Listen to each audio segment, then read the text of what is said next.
Today I'm going to show you how to make a cream of anything soup base with a few variations. So let's get started.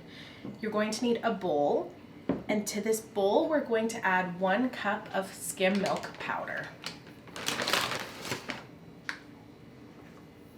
Then we're going to add 3/4 of a cup of cornstarch. The cornstarch is what's going to thicken up our soup base, so you do not want to skip this step. Then we are going to get started on the seasonings. So it's 2 teaspoons of onion powder, 2 teaspoons of garlic powder, 1 teaspoon of black pepper, 2 teaspoons of salt,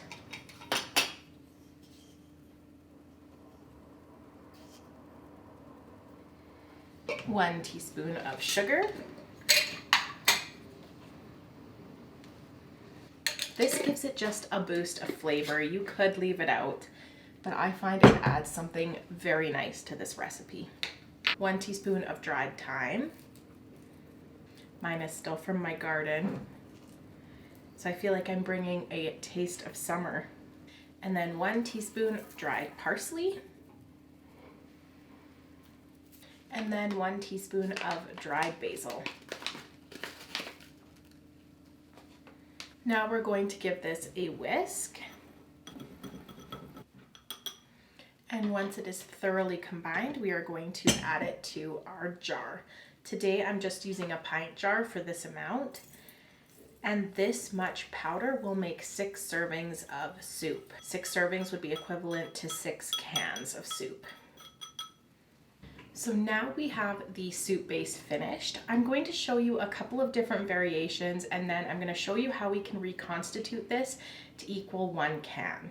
What I love about making my own soup base or any of my spice mixes is that I get to control all of the ingredients. So if I don't like the flavor of something, I can leave it out. Another great thing about making your own soup mix or other baking mixes is how much money it saves you. It adds up so quickly when you buy a $2 can of soup, when this is just pennies to make. So our first variation today is going to be a cream of chicken soup. So to portion it out correctly, we're just going to take our soup base and add 1/3 of a cup to a little tiny jar.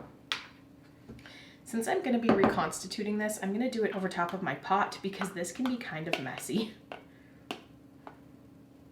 I have my 1/3 cup, in it goes. Now a couple videos back I showed you how to make this chicken bouillon powder. I've been using it in everything. So we are going to add 1 teaspoon of the chicken bouillon to our little mason jar here. Now we can close it up, give it a shake, and our cream of chicken soup is ready to use. When you actually reconstitute this, you can reconstitute it using water, or you could use chicken bone broth, and that would give it an even deeper chicken flavor. The second variation we're going to make today is going to be a cream of bacon soup. So same beginning, we're going to take 1/3 of a cup of our powder,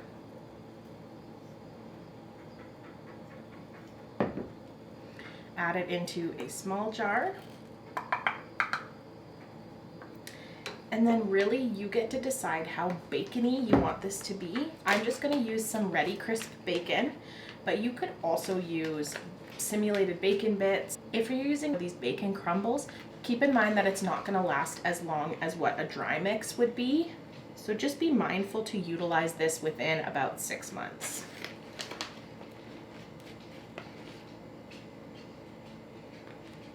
So I've done 2 teaspoons and I think it needs 3. So basically 1 tablespoon of bacon bits. Pop the lid on again, give it a good shake,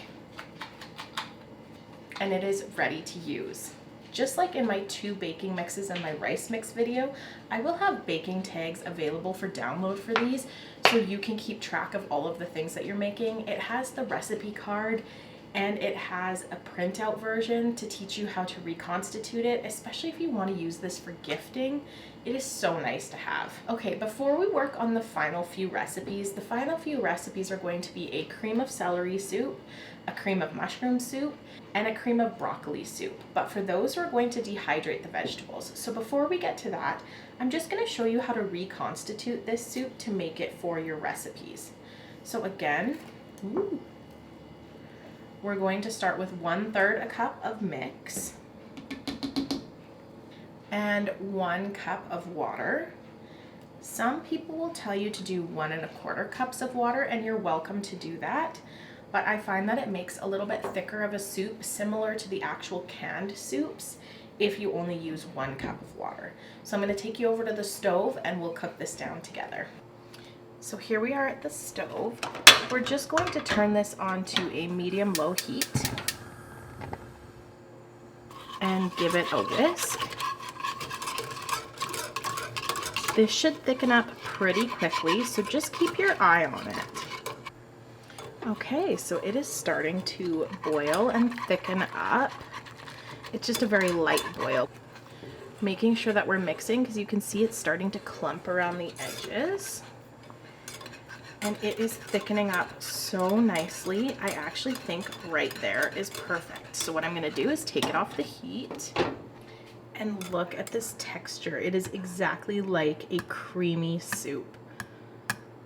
Now it is ready to use exactly like you would in your creamy soup recipes. I'm going to give it a quick taste. The taste is incredible. As I mentioned before, I'm also going to show you how to make a cream of broccoli soup, a cream of celery soup, and a cream of mushroom soup. So for all of those, we're going to be dehydrating some vegetables. And I'm going to be doing all of my celery today because I've been wanting some dehydrated celery powder. I think it adds some really good flavors, but I cannot find any in the store. So I'm going to make my own today. Now keep in mind, whenever you're dehydrating, the thinner that you cut the things, the faster they dehydrate. So I'm going to try and cut them as thin as I can. And I'm going to be chopping about 1 whole head of celery. I just finished up with the celery and I'm going to put it in this obnoxiously large bowl. Next, let's chop up the washed mushrooms. Same thing, we're going to try and chop them as fine as possible. You might have noticed my new shirt as well. I had a local mom make this up for me and I think it is adorable. So this is going to be my new filming shirt. And once I can figure out how to get it to a wholesale price, so it is not ridiculously unaffordable for you guys, I'm going to be selling these shirts as well. Mushroom powder is one of those things that you can utilize for a lot more than just a cream of mushroom soup. It adds a wonderful umami flavor to almost anything, and if you grind it up into a powder, you don't have those chunky textures, which can throw off a lot of people. I've got the celery, the mushrooms ready to go, and now let's move on to the broccoli. This video is part of a bigger series talking all about the different things that you can make at home for a fraction of the cost and with ingredients that you know and like. So if you're interested in more of these recipes, definitely check out my baking mixes video. I have a part 1 and a part 2, and also check out my rice mixture video. I actually have an ebook that's coming out and it outlines how to stock your pantry with delicious and easy affordable foods for your family. I know we're living in some uncertain times where food security is always a question, and I don't want to be doom and gloom because that is just too much. That's not what we're about. But having your pantry stocked with foods your family will eat is so valuable. And this ebook is really going to outline how to do that with some very delicious recipes that even kids enjoy. So if that's something that you would be into, click the link in the description box below and you can learn more about that. So now we've got our vegetables. We're going to go downstairs and dehydrate them. So on each row, we're just going to be adding our vegetables. The broccoli is the only real tricky one. Okay, next we've got our mushrooms. Oopsies.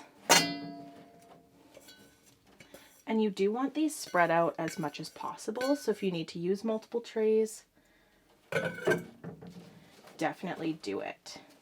The more surface area that is touched by the warm air, the better. Now, you can also do this in a very low oven. If you set your oven to the lowest temperature that it can go, which is usually around 200 for most, and you prop the door open just a little bit, you can dehydrate vegetables on baking trays. Now, I've never tried this because I have this dehydrator. However, I've heard very good things about it. If you do, let me know in the comments below. I'm very interested to hear. But it's such a great option if you don't want to spend the money on a dehydrator. I think I'm actually going to do 3 rows of celery. Now keep in mind that whenever you're dehydrating, you're going to get a lot less in terms of actual product than when you put it in. So it might seem like a lot right now, but at the end you'll be like, wow, that's literally nothing. Then we put the front cover back on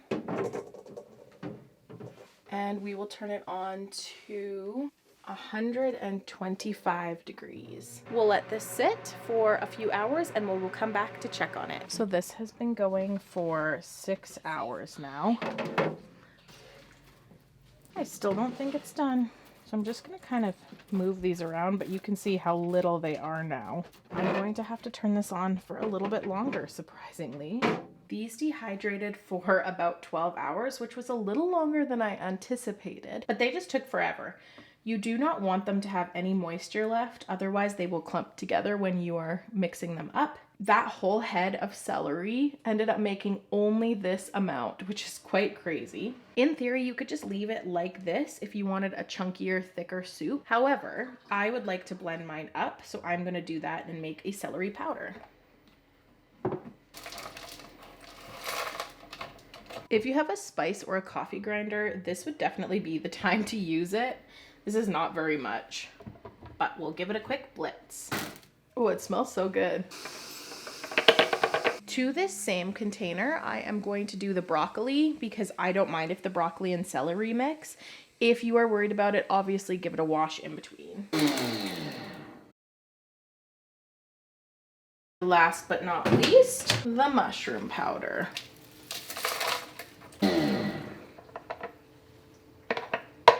Okay, so let's finish up our soups. For all of these recipes, we're going to start with the base of our cream of anything soup. Here's the tag. I think it is so cute. I just find they're so helpful, so I can keep it on this jar and just make more mix whenever I need to. So again, we're gonna go with a 1/3 cup of mix into our jar. And to that, we're going to add 1 teaspoon of mushroom powder. Otherwise, you could add 2 teaspoons of dehydrated mushroom, depending on what texture you like. And then I'll add my little baking tag, and there you go. To do our cream of celery mix, it's exactly the same process. So we take a 1/3 cup of mix, and then 1 teaspoon of our celery. Add the label, and there you go. And finally, the cream of broccoli soup. So same process. We're gonna do a 1/3 cup of our dry mix, and then 1 teaspoon of broccoli granules, or you could do 2 teaspoons of dehydrated broccoli flakes. Add our label. This would be such a nice gift if you know somebody who's having a baby, or if you know somebody who just needs a little pick-me-up.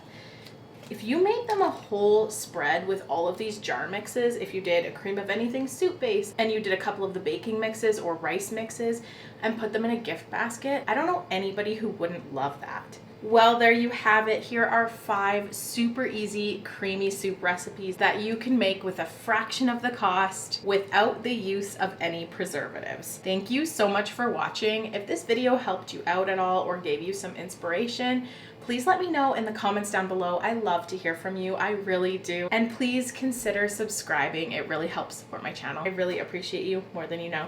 Take care.